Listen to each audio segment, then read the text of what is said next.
Welcome to The Explainer. Today, we're diving into a really strange and fascinating story, one that's all about waiting.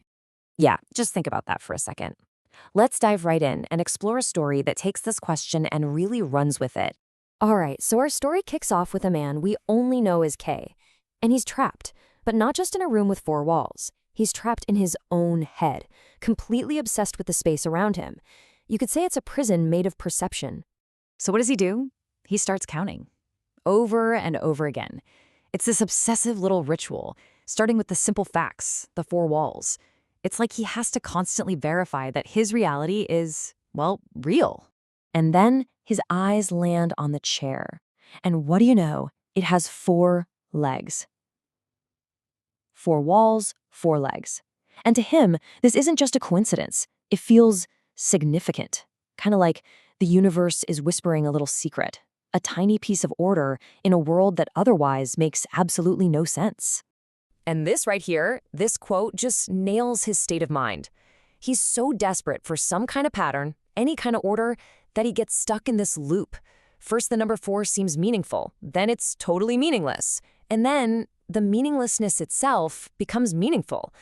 It's this wild existential ride he just can't get off of.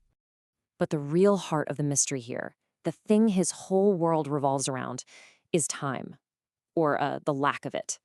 His watch is stuck, permanently.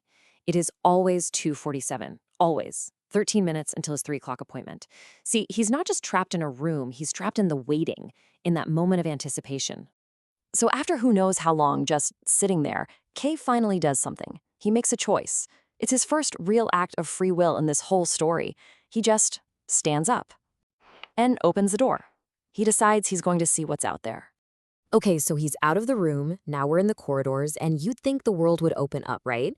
Well, yes and no. It expands, but in a way that just shows him how contained he really is.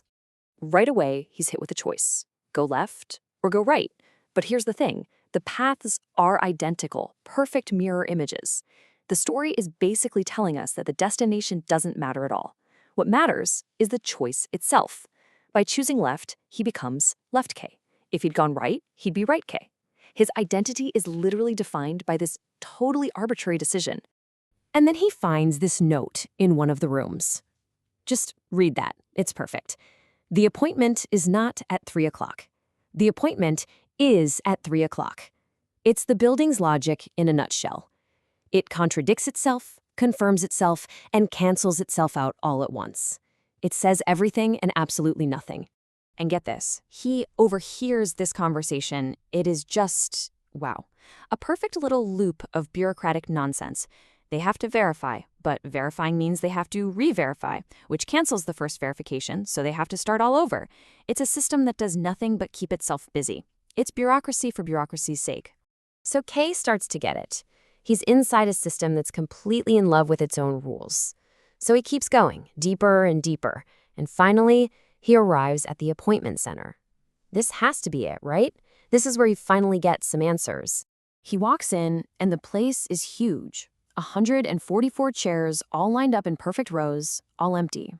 It's this massive space built for a crowd, but he is completely, totally alone.